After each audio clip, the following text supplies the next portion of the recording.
todos! Sejam bem-vindos ao canal Rosendo Variedades. No pequeno vídeo de hoje, vamos voltar a falar um pouco sobre o povo judeu ou povo de Israel e um dos piores massacres que lhes aconteceu: a destruição de Jerusalém no ano 70 DC. Historicamente falando, Israel estava sob domínio dos romanos, tanto é que nos dias de Jesus, sendo Herodes o tetrarca ou rei, mas quem mandava mesmo era o imperador de Roma, e no caso de Israel, o representante romano lá era Pôncio Pilatos, o governador. Chegamos para próximo dos anos 70. Vespasiano estava à frente do exército enviado para massacrar os judeus, pois os mesmos se tinham levantado contra Roma por causa da opressão e alto imposto que tinham de pagar para Roma.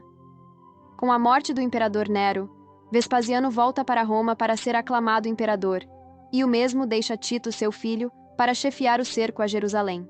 Ora, dezenas de anos antes do terrível acontecimento, a destruição de Jerusalém, Jesus Cristo tinha profetizado sobre isso. Jesus proferiu uma sentença que é marcante, registrada em Mateus 23:37. Jerusalém, Jerusalém, que metas os profetas e apedrejas os que a ti são enviados. Quantas vezes quis eu ajuntar os teus filhos, como a galinha ajunta os seus pintos debaixo das asas, e não o quisestes.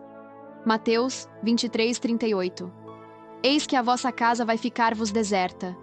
E em Mateus 24:102. Em verdade vos digo que não ficará pedra sobre pedra que não seja derrubada. O profeta Miqueias capítulo 3:12 predice: Jerusalém se tornará montois de pedras, e o monte desta casa em lugares altos num bosque. Na família e na sociedade havia suspeita de inveja, ódio, contenda, rebelião, assassino. Não havia segurança em parte alguma. Amigos e parentes traíam-se de forma mútua. Pais matavam os filhos, e filhos os pais. Os príncipes não tinham poder para governar. Paixões desenfreadas os tornavam tiranos. Mesmo a santidade do templo não lhes refreava a terrível ferocidade. Os adoradores eram assassinos diante do altar, e o santuário contaminava-se com o sangue dos mortos. Subornavam profetas falsos para anunciarem mensagens que desejassem. E com tudo isto, ainda se engrandeciam, pois Jerusalém não era somente bela, mas também forte, pois havia torres, muralhas e fortalezas. Tornara-se aparentemente uma cidade indestrutível. Quem proclamasse a destruição de Jerusalém seria comparado mais ou menos com Noé, um louco. Como a cidade estava cheia de pecados e esgotara a misericórdia de Deus, haveria um castigo. Mas os seus seguidores, que lhe seguiam, deviam ser preservados. Então Jesus dá um sinal, registrado em Lucas 21:20 e 21. Mas quando virdes Jerusalém cercada de exércitos, sabei então que é chegada a sua desolação. Então os que estiverem na Judéia fujam para os montes, os que estiverem dentro da cidade, saiam, e os que estiverem no campo, não entrem nela. Isto era um sinal para o remanescente que ainda amava e seguia o Salvador Jesus Cristo para fugir da cidade. E tudo se cumpriu exatamente, depois que os romanos, sob Sestio, cercaram a cidade para atacá-la, inesperadamente abandonaram o cerco, quando tudo parecia favorável ao ataque. E este foi o sinal para os seguidores de Cristo abandonarem a cidade. E exatamente aqui está a primeira aplicação de Mateus 24:19 e 20. Mas ai das que estiverem grávidas, e dos que amamentarem naqueles dias. Orai para que a vossa fuga não seja no inverno e nem no sábado. Diante da necessidade de escapar da destruição de Jerusalém, seria difícil para uma mulher grávida fugir, ou para uma mãe distante de sua casa, amamentar o seu recém-nascido. E a semelhança de Abraão que intercedeu pelos justos que poderiam haver em Sodoma, quando ele disse: se houver 50 justos, 45, 40, 30, 20, 10. Por causa dos 10, não a destruirei. Jesus então sugere que se aplique um pouco este castigo de Deus, para que não ocorra num período difícil como no inverno, ou nas horas sagradas do santo dia de sábado. Jesus estava revelando que fugir de Jerusalém seria algo inevitável para se manterem vivos, e que alguns teriam mais dificuldades que outros, e que dependendo da época, inverno ou qualquer outra estação, poderia complicar ou amenizar a fuga. Todos os que creram nas palavras de Jesus estavam atentos aos sinais e seguiram sua palavra, foram salvos. fugiram para a cidade de Pela, na terra de Pérea, além do Jordão. E os demais foram vítimas de um novo cerco, que ocorreu não muito tempo depois, agora sob o domínio de Tito, no ano 70 de nossa era. Foi por ocasião da Páscoa. Milhões de judeus estavam reunidos dentro de seus muros. E com tanta gente cercada sob um exército inimigo, os alimentos foram terminando. Com isto, os problemas trouxeram terríveis consequências. Roubos, atrocidades, disputas, inclusive mães que cozeram os próprios filhos. Muitos morreram dentro da cidade torturados, açoitados, crucificados, tantos mortos.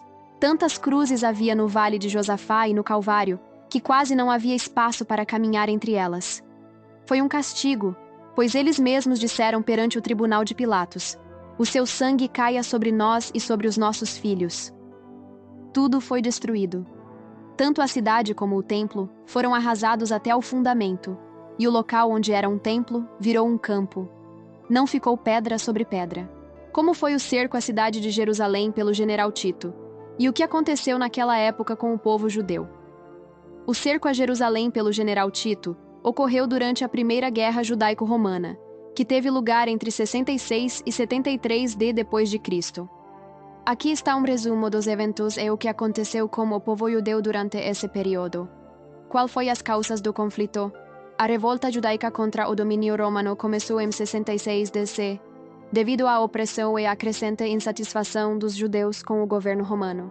A revolta inicialmente teve algum sucesso, mas as forças romanas lideradas pelo general Tito foram enviadas para sufocar a rebelião.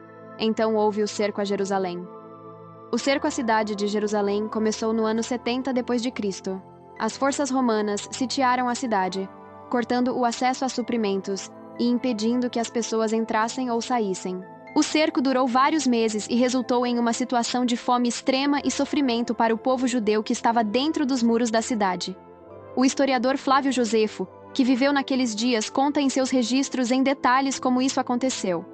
Você pode obter estas informações no livro A História dos Hebreus. Um fato que marcaria esta época foi a destruição do templo. Durante o cerco, o segundo templo de Jerusalém, um local sagrado para o povo judeu, foi destruído pelas forças romanas. Isso foi um evento traumático e significativo na história judaica, pois o templo era o centro religioso e cultural do judaísmo na época. Houve um tremendo massacre, culminando num exílio. Após a conquista de Jerusalém, muitos judeus foram mortos pelas forças romanas. Aqueles que sobreviveram foram capturados e escravizados, ou então exilados e dispersos por todo o Império Romano. Isso resultou na diáspora judaica, com comunidades judaicas se espalhando por diferentes partes do mundo. Impacto histórico deste feito.